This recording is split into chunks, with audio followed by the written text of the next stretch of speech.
Second invité, Vinciane Debaille. Bonsoir. Bonsoir. Ou bonjour.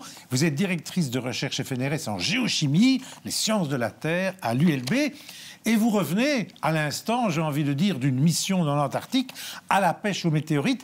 C'est une mission plutôt ardue, je pense. Vous êtes d'ailleurs cassé une côte dans un paysage merveilleux.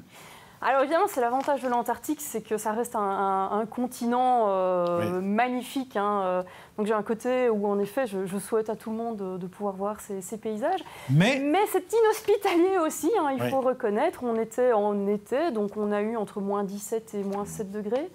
Sans le facteur vent, parce que le vent est un phénomène très présent en Antarctique. Donc ça reste des conditions climatiques quand même un petit peu challenging, on va dire. Et vous avez dû, à un moment donné, je pense, loger sous des tentes. On a logé en effet sous tente, parce que ça permet d'être beaucoup plus mobile, donc c'est plus facile de voyager avec du matériel léger. Mais ça veut dire qu'on fait du camping dans la neige, en effet. Oui. Et alors, vous avez aussi, je crois que c'est en 1958, il y a eu une expédition encore avec de Gerlache.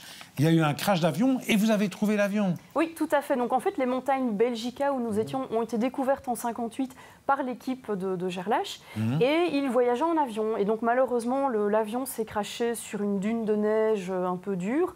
Et donc en fait, on a retrouvé les restes de l'avion.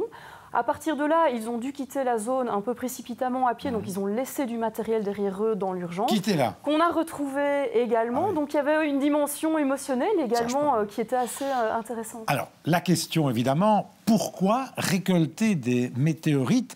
Parce que ce sont des archives de notre système solaire qui peuvent apprendre quoi?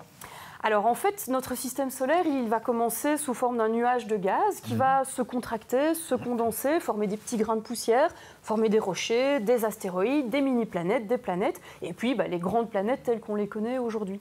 L'intérêt des météorites, c'est que ce sont des roches qui vont échantillonner chacune de ces étapes. Et donc, en fait, on va vraiment essayer de comprendre comment, en fait, on va former une planète, comment on forme le système solaire, comment une planète va évoluer. Et évidemment, alors c'est facile, la Terre, on vit dessus, donc on sait plus ou moins comment elle fonctionne. Mais l'idée, c'est vraiment de remonter dans le passé des planètes et comprendre comment on les forme. Il y a plusieurs sortes de météorites. Il y a les intactes et les fondus, si j'ose dire, qui sont passés par le volcanique. Tout à fait. Donc on a deux grandes familles de météorites. Donc certaines proviennent d'astéroïdes qui sont intacts depuis le début du système solaire. Incroyable, ça. Ah oui, tout à fait, depuis 4,5 milliards d'années. Donc elles, on va vraiment les étudier pour comprendre comment on forme le système solaire. On peut même remonter à avant le système solaire. Donc on a des petits grains de poussière qui datent d'avant notre système solaire. Donc ça, ce près du Big Bang. Alors on peut remonter assez loin. On peut remonter. Alors les datations sont compliquées. C'est tout petit. C'est compliqué à étudier, mais on peut remonter à très très loin, peut-être, qui sait, jusqu'au Big Bang. Et puis ensuite, cette deuxième famille de météorites, elles proviennent d'astéroïdes ou de mini-planètes qui ont connu des volcans, qui ont connu de l'activité volcanique. Et là, en fait, on fait un peu le chaînon manquant entre le début du système solaire et la formation des planètes terrestres.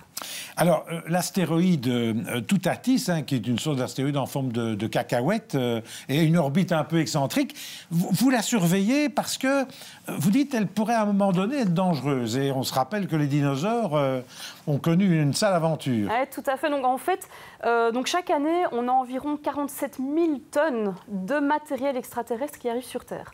Environ 40 000 tonnes sont des poussières de l'espace, donc on en a un peu partout dans votre aspirateur, mais 7 000 tonnes environ sont des météorites qui tombent dans l'eau, mais qui peuvent tomber sur des maisons, qui peuvent faire des dégâts, et évidemment, plus c'est gros, plus ça fait du dégât.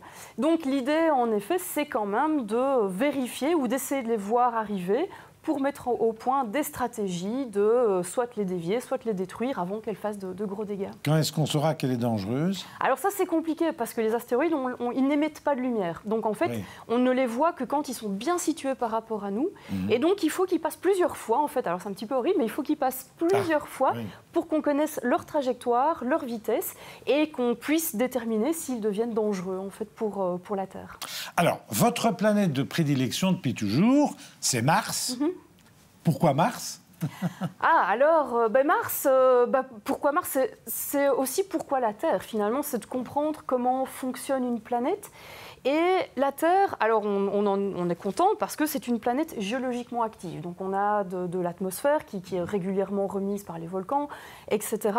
Mais Mars, en fait, c'est le passé de la Terre. Elle, justement, c'est une planète qui est beaucoup moins active géologiquement. Et donc on peut remonter beaucoup plus loin dans le temps.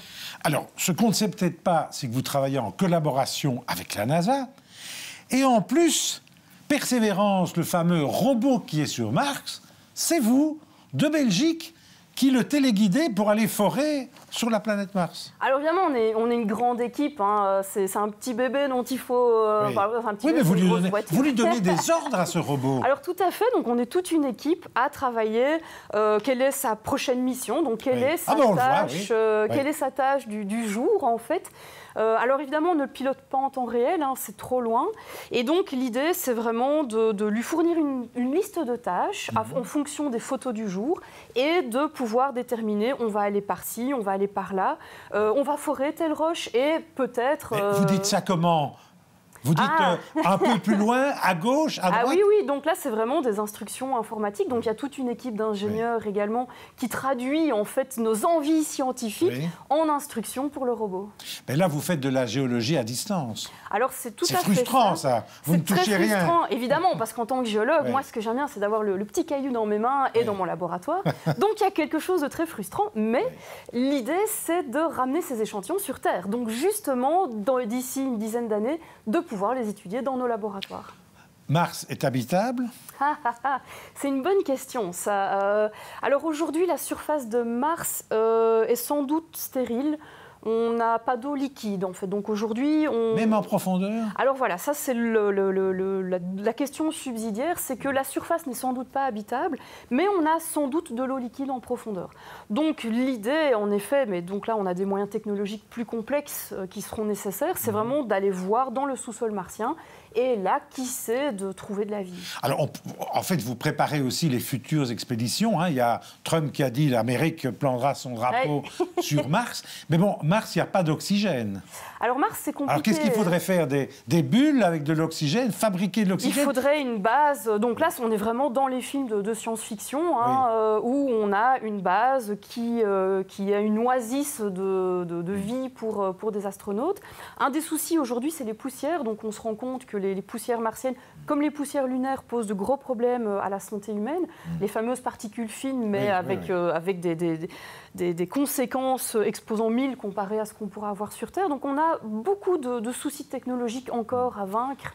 Oui, et pourtant, votre robot, il a fabriqué de l'hydrogène sur Mars. Oui, c'est incroyable, de l'oxygène. Donc en effet, on a une expérience qui s'appelait MOXIE, qui craque le CO2 pour en faire de l'oxygène. Donc ça demande beaucoup d'énergie, mais c'est un prérequis assez clair pour avoir une mission habitée vers Mars. En fait. Quand vous dites craquer, c'est quoi? C'est séparé? On casse la molécule, en fait. Donc on met le carbone d'un côté, on met l'oxygène de l'autre, et l'oxygène peut être utilisé par l'homme. Alors, dans votre enfance, j'ai lu que c'était les volcans qui vous fascinaient, et que ce sont ces volcans qui vous ont donné finalement le goût de la recherche. Oui, tout à fait. Donc là, c'était un peu l'époque de Katia et Maurice Kraft, d'Arun Taziev. Donc on avait tous ces documentaires en fait qui arrivaient à la télé, et j'ai toujours eu vraiment cette curiosité, cette passion de voir en fait ces flammes de l'intérieur de la Terre. Et donc finalement, assez naturellement, je me suis dirigée vers la géologie. Et puis finalement, via les météorites martiennes, aujourd'hui, j'étudie des volcans sur Mars. Alors c'est beaucoup moins spectaculaire en termes de lave, évidemment, mais aujourd'hui, le mont Olympe, c'est le plus grand volcan du système solaire à la surface de Mars. Donc, Alors bon, il y a le Vésuve en Italie. Est-ce que c'est vrai qu'on pourrait s'attendre à un nouveau Pompéi? Est-ce que vous suivez, comme vous vous intéressez aux volcans, est-ce que vous suivez ça encore de loin? Alors je suis ça de loin, évidemment, parce que ce sont des phénomènes naturels qui sont aussi dévastateurs que magnifiques. Hein, donc c'est toujours un peu cette ambiguïté. Le Vésuve, aujourd'hui, c'est un vrai défi scientifique. On a la ville de Naples avec plus de 2 millions de personnes qui habitent au pied du Vésuve. On pourra le prévoir. Alors suffisamment ça, c'est vraiment un défi aujourd'hui. Donc là, je ne suis pas exactement dans la spécialité, mais vraiment, c'est un défi de pouvoir prédire. Est-ce que ce volcan va rentrer en éruption? Quel type d'éruption? Parce que le Vésuve a deux types d'éruptions, donc plutôt explosifs comme Pompéi ou des jolies fontaines de lave. Donc c'est un énorme défi aujourd'hui dans notre société et sur le sol européen en fait. Alors vous êtes directrice de recherche au FNRS en géochimie. Pour vous, quelle est la qualité ou les deux qualités fondamentales de tout chercheur, de toute chercheuse? Alors la première chose, je dirais, c'est la curiosité. En effet, c'est de se dire pourquoi, en fait. Et vous êtes toujours curieuse? Alors oui. Alors des fois, on est un petit peu fatigué, mais oui. Oui. Donc il y a vraiment quand même ce côté pourquoi qui nous anime. Et alors cette passion de répondre à ça, ça reste... alors c'est un métier qui est un peu demandeur aussi, parce que pourquoi ça ne s'arrête jamais. Oui. Mais il y a vraiment cette curiosité de comprendre comment la nature fonctionne en fait. Allez, votre utopie pour les 30 années qui viennent? Alors évidemment, ça va être Mars. Oui. On va rêver. Alors la première étape, ce sera de ramener ces échantillons forés par Persévérance. Mais évidemment, j'espère voir un homme ou une femme d'ailleurs sur Mars. Qui sait? Oui. Vous? Alors non, ça va être plus compliqué. C'est vrai que les contraintes physiques sont extrêmement dures pour les astronautes. Les contraintes aujourd'hui d'ingénierie sont très difficiles aussi. Donc c'est pour ça que c'est encore une utopie, quoi qu'en dise le nouveau président. Oui. Ça reste quelque chose de très compliqué. Mais qui sait, d'ici une trentaine d'années, j'espère pouvoir voir ça en fait. Merci. Vous retrouvez tous nos entretiens, comme chaque semaine, sur tous les sites de la Libre, de la DH et de l'Avenir.